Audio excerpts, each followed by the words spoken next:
हाँ, तो light light का मतलब प्रकाश। तो मैंने आपको परावर्तन अपवर्तन में अंतर बताया। परावर्तन क्या है? जब कोई प्रकाश किरण किसी चमकदार सतह पर आती है तो आर पार नहीं जा पाती है, वो टकरा करके वापस लौट जाती है, तो उसे हम परावर्तन कहते हैं, प्रकाश का परावर्तन। अपवर्तन क्या है? जब कोई प्रकाश किरण एक माध्यम से दूसरे माध्यम में प्रवेश कर जाती है, आर पार निकल जाती है, तो उसे अपवर्तन कहते हैं। और जैसे कि एग्जाम्पल लिया जाए तो एग्जाम्पल अपवर्तन का हो जाएगा कांच, जिसमें आर पार दिखे, स्वच्छ जल, प्लास्टिक जो अपारदर्शी हो। अब परावर्तन का एग्जाम्पल लिया जाए जैसे कि चमकदार सतह, दर्पण ले लिया जाए, समतल दर्पण, ये बोर्ड हो गया चमकदार बोर्ड, सनमाइका हो गया, फर्श हो गई चमकदार। तो अब जो है प्रकाश के बारे में बात किया जाए तो प्रकाश क्या है? प्रकाश एक ऊर्जा है जिसकी मदद से हम वस्तुओं को देखते हैं। वस्तुओं को कब देखते हैं? जब प्रकाश उस वस्तु पर पड़ता है और फिर वही प्रकाश रिफ्लेक्ट होकर के, परावर्तित होकर के हमारी आंखों में आता है, तभी हम वस्तुओं को देख पाते हैं। अब प्रकाशिक माध्यम से वस्तुओं के प्रकार, तो वस्तुएं जो हैं दो प्रकार की होती हैं, एक होती है दीप्त वस्तुएं, एक होती है अदीप्त वस्तुएं। दीप्त वस्तुएं क्या हैं? वे वस्तुएं जिनमें स्वयं का प्रकाश होता है, वे दीप्त वस्तुएं कहलाती हैं। जैसे कि सूर्य, तारे, ये दीप्त वस्तुएं हैं। बल्ब भी है, ये किसके वजह से चमक रहा है? किसी प्रकाश को मार नहीं जा रहा है, इसे तो चमक रहा है। वो विद्युत मतलब उपभोग कर रहा है, खपत कर रहा है, और साथ में ऊष्मा और प्लस प्रकाश दे रहा है। तो दीप्त वस्तुएं के बारे में समझ गए हो। अदीप्त वस्तुएं क्या हैं? वे वस्तुएं जिनमें स्वयं का प्रकाश नहीं होता, वे दूसरे दीप्त वस्तु की मदद से उनमें प्रकाश उत्पन्न होता है, वे दीप्त को अदीप्त वस्तु कहलाती हैं। जैसे कि चंद्रमा, ग्रह, उपग्रह, और साथ में मेज, कुर्सी, अन्य आदि चीजें। जैसे ये भी हल्का हल्का चमक रही है, कुर्सी या बोर्ड चमक रहा है, तो ये सब अदीप्त वस्तुओं का उदाहरण है। ठीक है। फिर पदार्थ आ जाइए। पदार्थ जो है प्रकाशिक माध्यम से तीन प्रकार के होते हैं। एक होता है पारदर्शक पदार्थ, एक अपारदर्शक पदार्थ, और एक होता है पारभासी पदार्थ। पारदर्शक क्या है? जिनमें प्रकाश आर पार निकल जाए, जिनमें वे पदार्थ जिनमें प्रकाश आर पार निकल जाए, वे पारदर्शक पदार्थ कहलाते हैं। जैसे कि कांच, जल आदि। अपारदर्शक पदार्थ जिनमें प्रकाश आर पार न जा पाए, अपारदर्शक पदार्थ कहलाते हैं। जैसे कि बोर्ड, कुर्सी, मेज या दीवार आदि। इसमें जा पाएगा क्या आर पार प्रकाश? अब पारभासी क्या है? पारभासी पदार्थ वे पदार्थ होते हैं जिनमें प्रकाश थोड़ी मात्रा में आर पार निकलता है और कुछ मात्रा में प्रकाश परावर्तित हो जाता है। जैसे कि लगा हुआ कागज, गंदला पानी, घिसा हुआ कांच आदि। ठीक है। अब आ जाइए परावर्तन के नियम। परावर्तन के नियम। परावर्तन का नियम जो है जानने से पहले हम कुछ शब्दावलियां आपको बताएंगे। ठीक है। लॉ ऑफ रिफ्लेक्शन कहते हैं इसको, और ये बहुत इंपॉर्टेंट है, बोर्ड एग्जाम में हमेशा पूछता है ये क्वेश्चन। तो पहले आप जो है एक फिगर के माध्यम समझिए। जैसे कि मान लो ये समतल है और नीचे कलई किया गया है। कलई मतलब चमकदार सतह है। ठीक है। तो इसमें एक प्रकाश किरण आई और आग यहाँ पास आई इस बिंदु पर और यहाँ से टकरा करके वापस लौट गई। आर पास जान पाएगी क्योंकि यहाँ पॉलिश किया गया है, कलई है। ठीक है, शीशा देखते हो जी। शीशा जब कभी टूटा हुआ देखे होगे तो पीछे कलई किया रहता है, पेंट किया रहता है ना। तो वो क्यों किया रहता है? ताकि प्रकाश किरण आर पाने पर टकरा कर वापस आ जाए, जिससे हमारा चेहरा चेहरा का जो प्रतिबिंब है बन जाए। तो प्रतिबिंब दो प्रकार के होते हैं, आभासी और वास्तविक, तो उसको हम बताएंगे। ठीक है, तो इसमें जो है ये प्रकाश किरण आई और परावर्तित होकर के वापस लौट गई। जिस बिंदु पर प्रकाश किरण आपतित हुई है, मतलब आई है, टकराई है, तो वहाँ पास एक मान लंब हम खींच दिए, मानेंगे एक तरह से काल्पनिक है, इसको हम केवल इमेजिन करेंगे कि यहाँ जो है एक अभिलंब हुआ, लंब खींचे हैं, तो इसके हिसाब से इसका नाम हो जाएगा अभिलंब। क्या हो जाएगा? अभिलंब। ठीक है, और ये जो प्रकाश किरण आ रही है, आने वाली प्रकाश किरण को आपतित किरण कहते हैं। क्या कहते हैं?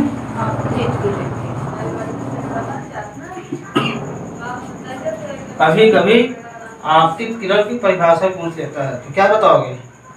आपतित किरण क्या है? आने वाली प्रकाश की किरण, परावर्तन पश्चात जो आती है प्रकाश किरण, वह आपतित किरण कहलाती है। और आपतन के पश्चात जो प्रकाश किरण परावर्तित होती है, तो उसे हम परावर्तित किरण कहते हैं। ठीक है, और अभिलंब एवं आपतित किरण के बीच बना हुआ कोण, ये अभिलंब एवं आपतित किरण के बीच बना हुआ कोण इसी के नाम पर पड़ा है, यानी आपतन कोण। क्या है? आपतन कोण।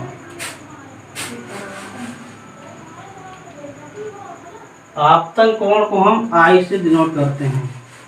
ठीक है, और परावर्तित किरण तथा अभिलंब के बीच बना कोण परावर्तन कोण कहलाता है, जिसको हम आर से डिनोट करते हैं। आई और आर से क्यों डिनोट करते हैं? इनका नाम होता है इंग्लिश में इस वजह से, इनका नाम है इंडिसेंट एंगल, तो आई से हो गया, और ये हो गया रिफ्लेक्टेड एंगल, यानी आर से हो गया। और ये जो पॉइंट है यहाँ पास, इसे हम आपतन बिंदु कहते हैं। ठीक है, आपतन बिंदु क्या है? प्रकाश किरण परावर्तक पृष्ठ पर जिस बिंदु पर आपतित होता है, उसे हम आपतन बिंदु कहते हैं, उस बिंदु को आपतन बिंदु कहते हैं। ठीक है, तो ये थी शब्दावलियां जो मैंने बताया, आपको याद रहेंगी उनकी परिभाषाएं। अब जो है इसमें हम परावर्तन का नियम इसमें हम लगाएंगे। ठीक है, परावर्तन के दो नियम अगर आ जाए, परावर्तन का नियम लिखिए तो आप क्या कहेंगे? परावर्तन के दो नियम हैं। नंबर 1, आपतित किरण, आपतन बिंदु तथा परावर्तित किरण तीनों तल के एक ही ओर होते हैं। ये लिखना है, समझ लो। चित्र बनाना है, चित्र बनाना और नहीं, चित्र बना के ही समझाना है। चित्र इसी तरह बनेगा। आपतित किरण अभिलंब लो, इसको लो आपतन बिंदु। आपतन बिंदु यहाँ नहीं है, यहाँ पास है। ठीक है, परावर्तक पृष्ठ पर, तो आपतित किरण, आपतन बिंदु तथा परावर्तित किरण तीनों परावर्तन के एक ही ओर होते हैं। ये पहला नियम हो गया। दूसरा नियम, आपतन कोण तथा परावर्तन कोण हमेशा समान होते हैं। ठीक, ये हो गया परावर्तन का नियम।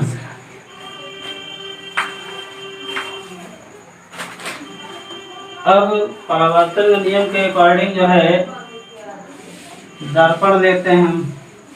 दर्पण क्या है? दर्पण को हम इंग्लिश में मिरर कहते हैं। क्या कहते हैं? मिरर। मिरर।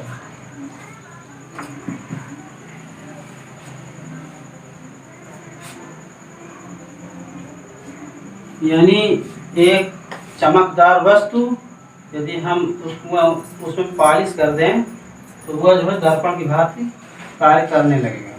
तो दर्पण हमारे दो प्रकार के होते हैं, ठीक है।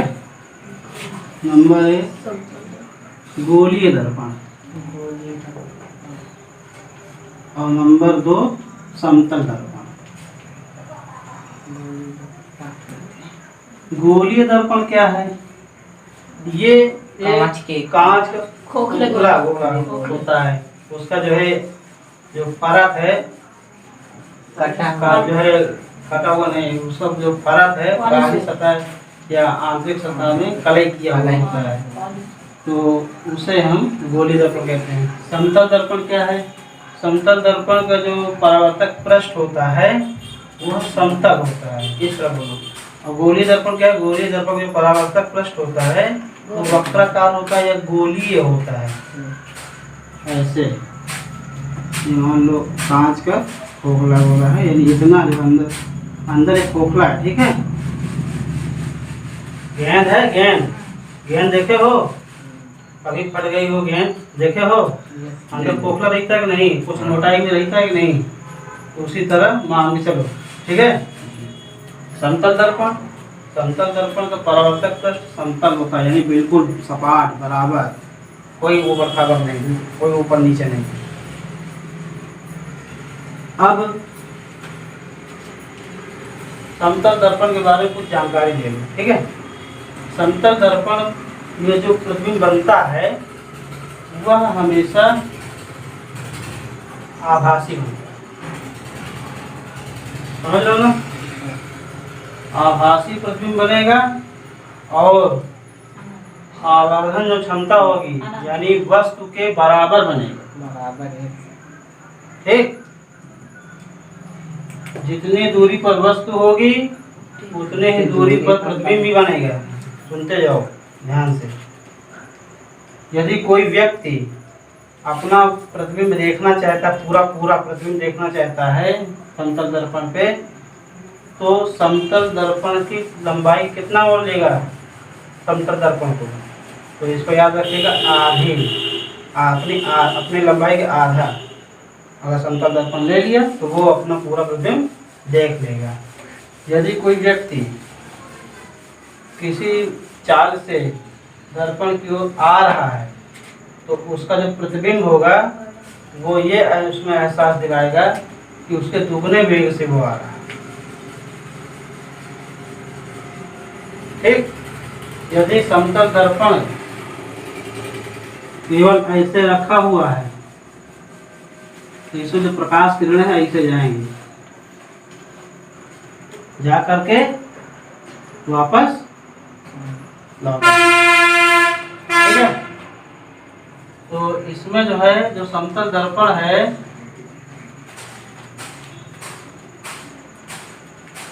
आवर्धन, इसको याद रखिएगा। समतल दर्पण में जो आवर्धन है हमेशा +1 याद रखिए। समतल दर्पण के जो आवर्धन है +1 होता है।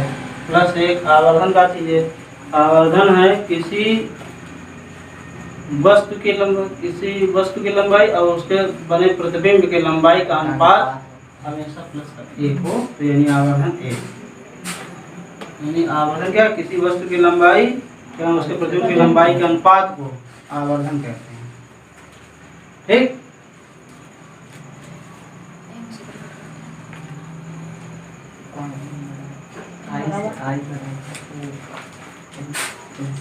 O बराबर +M, ठीक है। अब आगे आ जाइए गोलीय दर्पण। गोलीय दर्पण में यदि हम इसका एक ऐसे भाग काट लें, इधर से भी काट लें, तो ये जो भाग हमको मिला इतना मान लो, ये और ये, तो 2 भाग हो गए इसके। गोलीय दर्पण 2 प्रकार के होते हैं, एक होता है उत्तल दर्पण, एक होता है अवतल दर्पण। उत्तल दर्पण को हम कॉन्वेक्स मिरर कहते हैं, ठीक है। कॉन्वेक्स मिरर अर्थात उत्तल दर्पण। और अवतल दर्पण क्या है? इसको हम इंग्लिश में कॉन्केव मिरर कहते हैं। अवतल दर्पण, उत्तल दर्पण, अवतल दर्पण।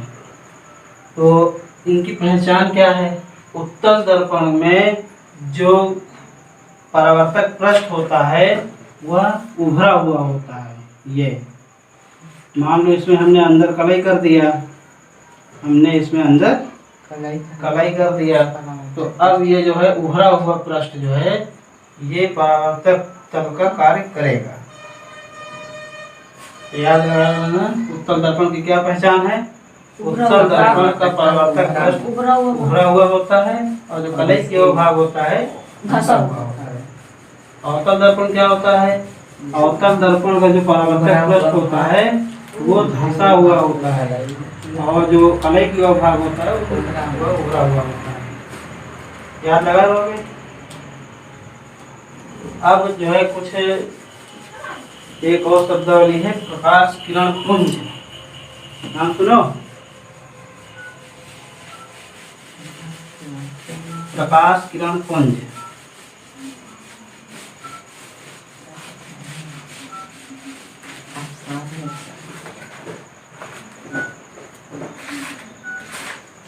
प्रकाश किरण पुंज, पुंज माने होता है समूह, प्रकाश किरणों का समूह। तो ये दो प्रकार का होता है। एक होता है अभिसारी किरण पुंज, अभिसारी किरण पुंज, और एक होता है अपसारी किरण पुंज, अपसारी किरण पुंज। अभिसारी किरण पुंज क्या है? जब प्रकाश की समस्त किरणें एक बिंदु पर मिलती तो प्राप्त किरण पुंज अभिसारी किरण पुंज कहलाता है। जैसे कि विभिन्न दिशाओं से आ रहे प्रकाश किरणें और एक बिंदु पर मिल जाए, एक बिंदु पर मिल जाए, तो वह जो बिंदु है वह अभिसारी किरण पुंज कहलाएगा। ठीक है। अपसारी में क्या है? एक बिंदु से प्रकाश किरणें विभिन्न दिशाओं में फैल जाए तो उसे हम अपसारी किरण पुंज कहेंगे। अभिसारी किरण पुंज उत्तल दर्पण में होता है, ध्यान दीजिएगा। उत्तल दर्पण में जो प्रकाश किरणें हैं वो सब आकर के एक जगह पे मिलती, जैसे उत्तल दर्पण। और देखो इसके बाद जो है उत्तल दर्पण बना करके कुछ प्रकाश किरणों का आवागमन बता दें।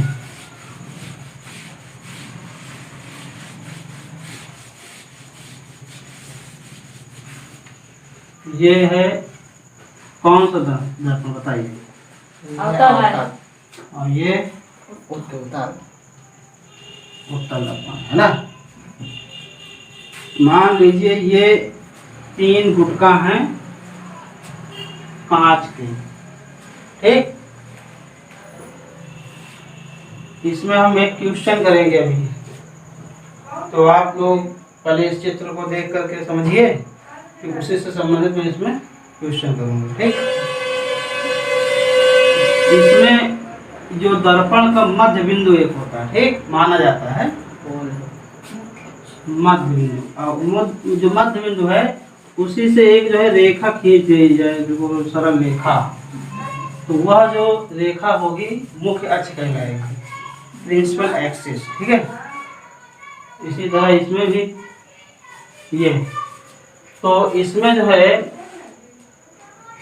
अब मुख्य अक्ष के समांतर प्रकाश किरण, चलने वाली प्रकाश किरण, मुख्य अक्ष के समांतर चलने वाली प्रकाश किरण परावर्तन के पश्चात, आप जा नहीं पाएगी, कलई किया हुआ है, तो परावर्तन पश्चात जिस बिंदु से होकर वो गुजरेगी, मुख्य अक्ष के जिस बिंदु से होकर, उस बिंदु को हम फोकस बिंदु कहते हैं, ठीक है।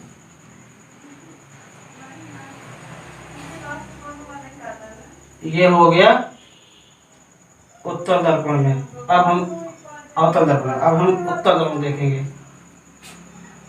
और प्रकाश किरण हमेशा बाईं ओर से आएगी, इतना ध्यान दीजिएगा, इधर से नहीं आएगी, इधर से आएगी, इधर से। ठीक है, ऐसा क्यों, क्या कारण है? क्योंकि वस्तु हमेशा बाईं ओर रखी जाती है, वस्तु हमेशा बाईं ओर बोलो। तो इसमें देखिए, इसमें जब मुख्य अक्ष के समांतर प्रकाश किरण जा रही है तो आर पार जाएगी, नहीं जाएगी। तो परावर्तन पश्चात ऐसे लौट जाएगी, ऐसे चली जाएगी, ऐसे गई, ऐसे। तो इसको हम पीछे मानेंगे, जबरदस्ती यहाँ मिलाएंगे कल्पना करके, और जहाँ बिंदु पर मिलेगा वो वही बिंदु हो जाएगा फोकस। ऐसे नहीं आएगी, समझे? ऐसे ऐसे नहीं जाएगी, ऐसे जाएगी दिया मैंने। ठीक है, उत्तर दर्पण में जितने प्रकाश किरणें होंगी बाहर ही फैलेंगे। ठीक, बात समझ रहे हो ना? तो इसमें जो है अब यही संबंधित इसमें बता रहा हूँ। मतलब एक और जैसे देख लो, ये है समतल दर्पण, इसमें प्रकाश किरण ऐसे जाएगी और पुनः वापस लौट आएगी। तो ये 3 है, ठीक है, 3 है दर्पण है। तो अब जो है एक प्रकाश किरण ऐसे गई,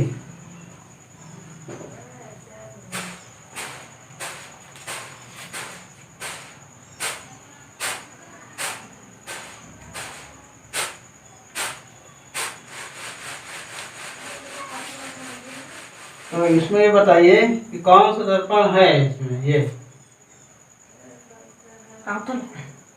कौन दर्पण है? अवतल दर्पण। ये समतल, वो उत्तल दर्पण, ये चीज है।